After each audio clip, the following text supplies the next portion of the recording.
Stay tuned and let's take a look at this Marvel Legends Ulik.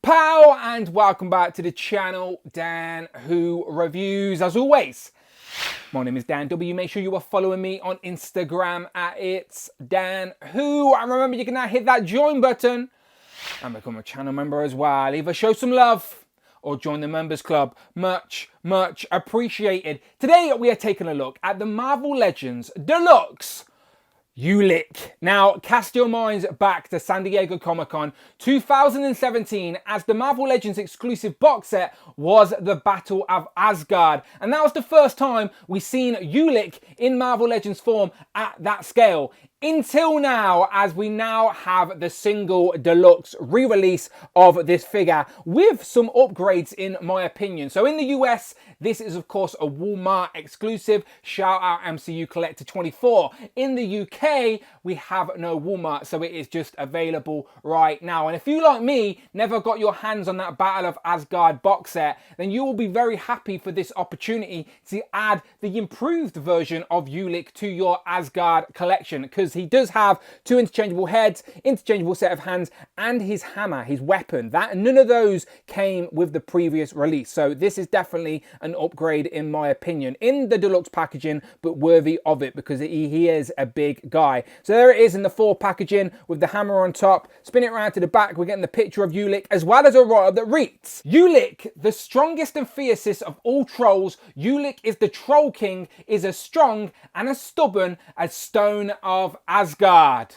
As the trolls have been a foe of the Asgardians on Asgard for a long time, and Ulik is the strongest of them all and has battled Thor countless times. But let's get into it. Let's open them up. Here we have Ulik the Rock Troll out of the packaging with all of his accessories on the table. And as I mentioned, all of these accessories are brand new. None of these came with the previous release. And this guy is definitely worthy of being a deluxe figure, as he's sort of build-a-figure scale, if you will. And it's nice to get some interchangeable parts as well, as these are two brand new heads. None of these are the same head that came with the previous version. We never got his weapon before. We now get a weapon holding hand as well. He gets a new necklace. And of course, we still get a set of fisted hands with his trademark knuckle dusters as well. So lots of displaying options, but I'll do all those comparisons. But first, let's just take a look at Ulik himself. Throwing up a side by side so you can see what Ulik looks like in plastic compared to his comic counterpart. And I think they've done a great job because Ulik hasn't really changed much since his debut in Thor 137 back in 1967. That character design has always looked much like this, and I think Hasbro have done a great job at putting him in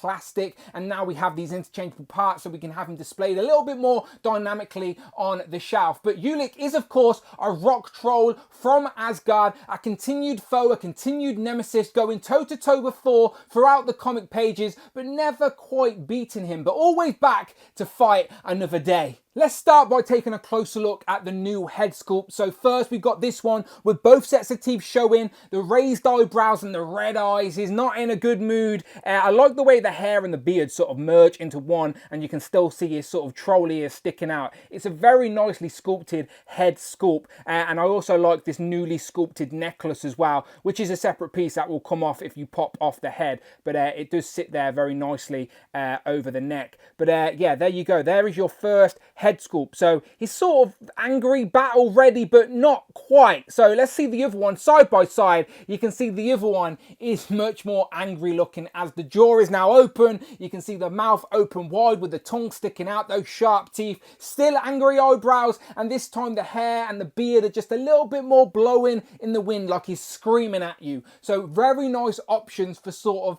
angry Ulik or really angry Ulik. But if I bring in that other one real quick, you can see it is completely different, as basically you can't see the mouth as much. The beard and the hair are a little bit more like trimmed, a little bit more combed, if you will. Ulik obviously went to the barbers back in 2017. It's a little bit more wild now, but there you go. There is definitely a difference. Now, I can't show you a side by side, but we can still take a closer look at this Ulik, because as I said, the costume design hasn't changed too much throughout the comics. It's basically the same. So I like that we've got this emblem on the front here, and again, this sculpted logo on there is very nice in the chrome. That chrome goes all the way around on the shoulders as well, which is very Asgardian style, and I love this chainmail, this metallic green chainmail sort of glimmers under the lights. It sort of looks like it's got shadows in it, but it's just the way the light hits it makes it look like different shades of green. But yeah, that is really nice. This new necklace is obviously different to the previous release, which adds a little bit of contrast to that metallic-y chainmail with a new head, of course. And I love how there's like scratches and kinks in his armor, like he's battle ready, as he is the strongest of the rock trolls. He is the muscle. He is the guy they send to battle. So yeah, there's lots of scuffs and sort of nicks in his armor, which I really like. But the green's a nice contrast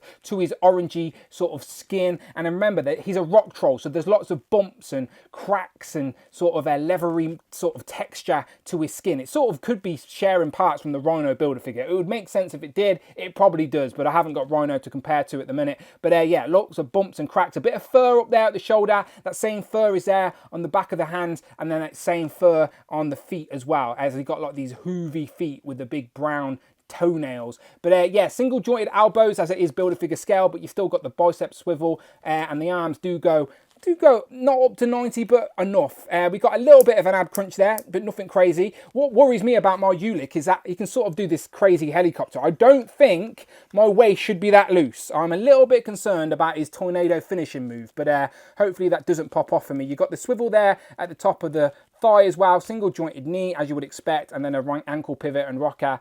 So to be fair, for a big brute on the shelf, you can get him posed up in a sort of swinging fight pose or just standing there looking tough. So I don't mind this articulation on a big character. I actually think it's pretty good, and considering he looks very accurate to the comic page as well, no real complaints from me. I do like that metallic chainmail. They went the extra mile there with the cracks in the sculpt, and yeah, this leathery skin with a little bits of brown just to break up the orange. It is very nice. But of course he has his trademark fisted hands with his trademark weapons, those knuckle dusters that I'm sure Thor is not a fan of. They came with a previous Ulik as well. But now we have interchangeable parts. So he comes with interchangeable hands. So now he can hold his new weapon, which we never got before. This is like a hammer in a chrome colour. And again, this has lots of kinks and cracks in it. A little bit of marbling, but it sort of works for the sort of design, I think. And then an open palm hand as well, so we can sort of lean in and grab you.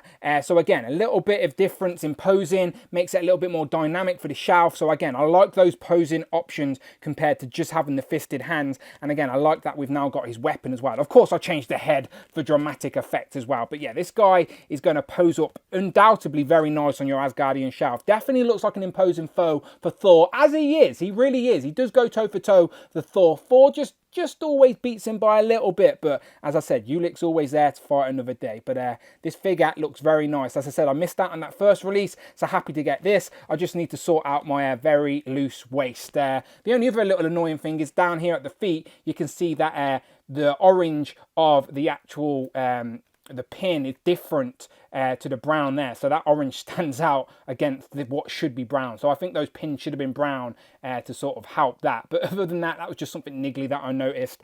Overall, I am very happy. He holds his hammer very tightly in this hand as well. And again, look, there's a closer look at the hammer. Very nice little bit of sculpting there on the actual handle.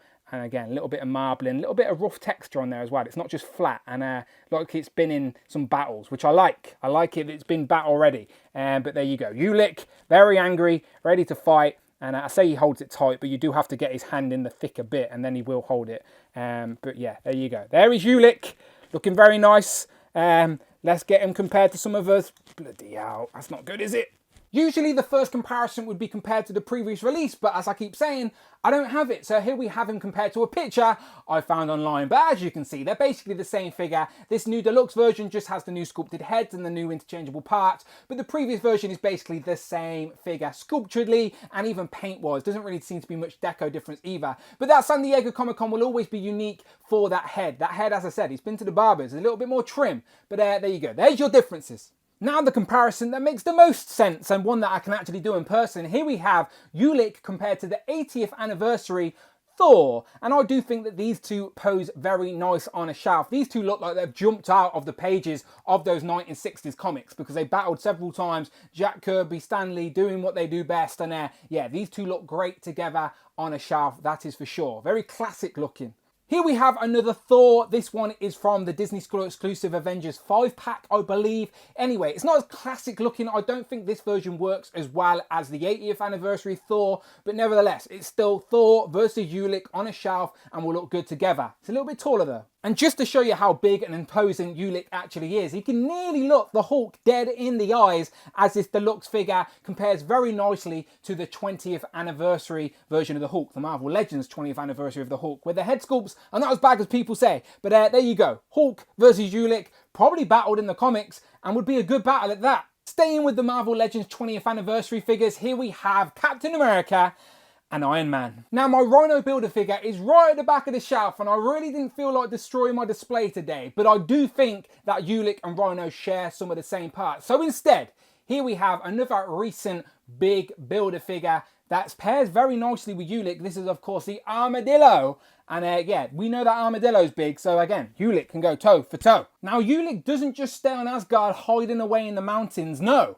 He does occasionally come to Earth and start some trouble, and would you believe it, he's actually fought the Marvel Knights, aka Daredevil, and even went one-on-one with the Punisher. So you can mix them up for some displays if you want, but here we have Punisher and Daredevil compared to Ulik. And here, for no reason whatsoever, just because it's a piece that I recently acquired, here we have the Phoenix with that old school Phoenix Marvel Legend base, compared to Ulik. Again, no reason, just wanted to show off my Phoenix, that's all. And this guy could be a contender for the Brute of the Who crew, but he's no hippo. So here we have Ulik compared to Tigra and Frogman.